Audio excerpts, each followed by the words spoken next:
I-blacklist na rin ang mga mapang-abusong kontratista na bukod sa palpak ang trabaho ay maaaring sangkot sa mga illegal na gawain. Ano po yung masasabi nyo sa sinasabing koneksyon ng ilang contractor sa ilang senators like Senator Bongo po? Una sa tanong ay tinanong po natin si Secretary Bonoan, hindi pa po nagre-reach out ang St. Timothy. At patungkol naman po doon sa mga top 15 contractors na di umano may kaugnayan sa mga senador, katulad ni Senator Bongo.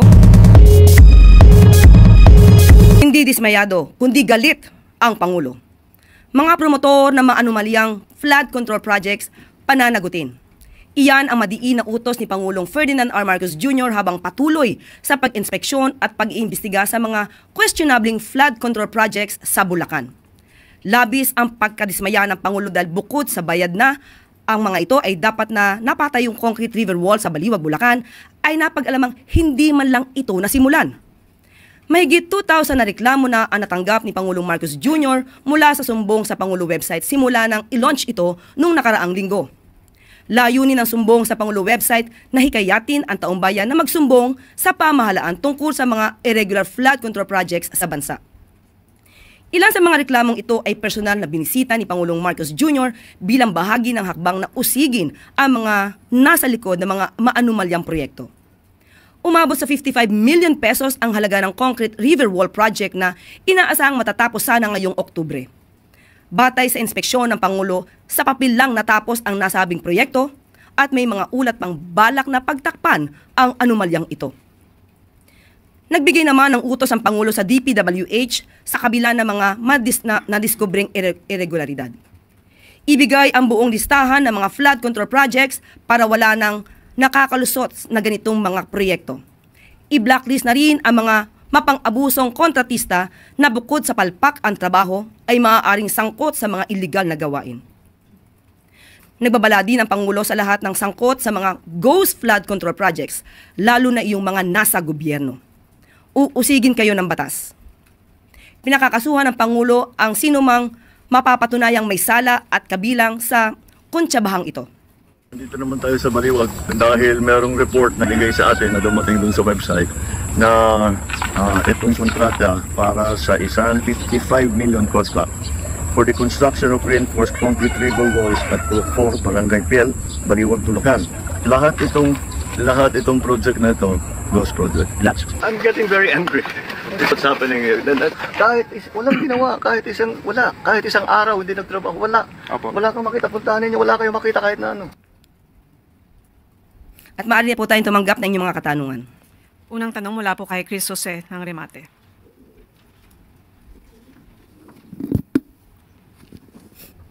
Good morning, ma'am.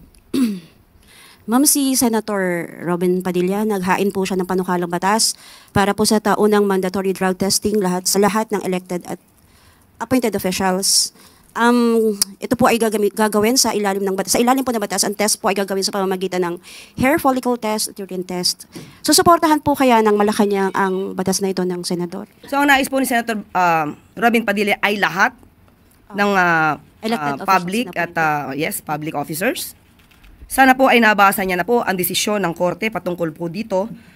Social Justice Society versus Dangerous Drugs Board 2008, kung saan hindi po hinahayaan at ito ay labag sa konstitusyon at sa privacy kung lahat po, pag sinabi po natin lahat, universal testing, mandatory universal testing. Ang allowed lamang po ay ang random drug testing. So baka magsayang lang po ng oras at pera, pondo, si Senator Robin Padilla. Aralin po muna niya po ang nais niyang gawing batas. So ma'am, clarification lang po. Sinasabi niyo po na hindi po kayo pabor. Hindi ko sinasabing hindi pabor. Apo. Yan ay labag sa batas. Apo. Thank you po. Sunod na tanong mula kay Ana Bajo, GMA News Online. Morning, ma'am. Ma'am, may we get ano po yung naging reaction ni Presidente sa irrevocable resignation ni NBI Director Jaime Santiago? Sandali naman po. Meron po sa ating pinabatid. NBI Director, yung resignation po niya, for acceptance. Nagkausap pa po ba sila in the past days regarding this? Hindi po na ipaalam sa atin sa ngayon kung sila yung nagkausap, pero ang irrevocable resignation ni NBI Director ay for acceptance. How will this affect yung mga investigation na ginagawa ng NBI, lalong-lalo na po yung sa missing Sabongero case? Marami naman pong mga tao pa rin po na may kredibilidad at maaasahan at mapagkakatiwalaan. Sila pa rin po ay patuloy na nagtatrabaho para dito. Meron po kaya tayo na ma'am na shortlist kung sino po ang papalit kay Santiago? Sa ngayon, wala pa po sa ating ibinibigay na anumang detalye. Thank you, ma'am. Sunod na tanong mula po kay Chloe Ufa ng Business World. Good morning po, Yusek. The Konektadong Pinoy bill po is set to lapse on August 24. Given that it is a priority bill po of the President, what specific provisions is the President still reviewing that explain why he has not signed it? Or does he intend to sign it into law, or will he allow it to lapse without his signature? Hintayin na lang po muna natin ang magiging aksyon ng Pangulo patungkol sa Konektado Bill.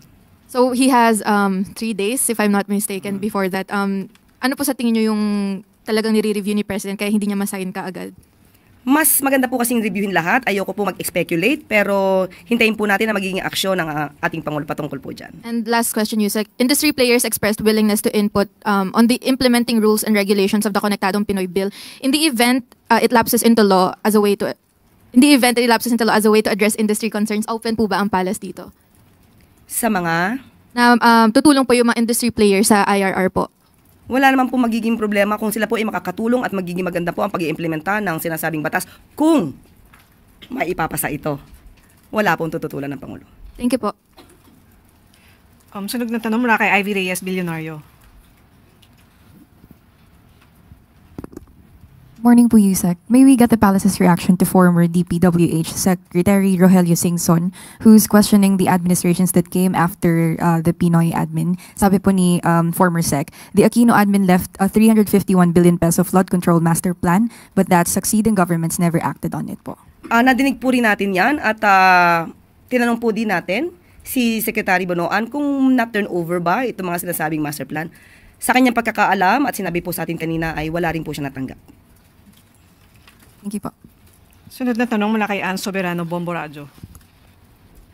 Thank you, Yusek. Good morning. Ulitin ko lang, yung kay Ivy, walang natanggap na turnover mula kay then Secretary DPWH Secretary Mark Villar, si Secretary Bonoan. Yusek, good morning. Nung Monday po ang budget briefing ng DBCC and according to Finance Secretary Ralph Recto, may winidheld o hindi pinarelease ni Pangulong Ferdinand Marcos Jr. ang nasa 60 to 80 billion pesos na pondo under sa 2025 national budget dahil hindi ito naka-align sa Philippine Development Plan ng administration. May we know po, Yusek, kung ano-anong mga proyekto po ang under sa nasabing pondo po na nasa 60 to 80 billion pesos? Ayon po sa DBM, karamihan po dito ay mga infrastructure po ng DPWH na karaniwan po ay inserted po by the Congress. So yun lang po ang binigay sa ating impormasyon ng DBM. So ano pong gagawin doon sa winidheld na pera po na ni Pangulo? Ano pong gagawin ng gobyerno? Muli, tatanungin natin ang DBM kung anong gagawin dito dahil hindi pa naman po tapos ang 2025. Okay. Reaction lang po, Yusek. According din kay Secretary Arsenio Balisacan na malapit na po tayo pumunta doon sa upper middle income threshold. Konti na lang po. Reaction po ng Palace dito. Of course, masaya po ang palasyo dahil nakikita po natin ang pagtatrabaho ng administrasyon para po mapaganda ang ating ekonomiya. At sabi nga rin po ni Secretary Balisacan ay $26 na lamang po ang kulang at hoping po na nito pong taon na to, 2025, ay maa-attain na po natin to. Pero malalaman po natin ito sa July 2026. Thank you, So, tignan po na lang natin.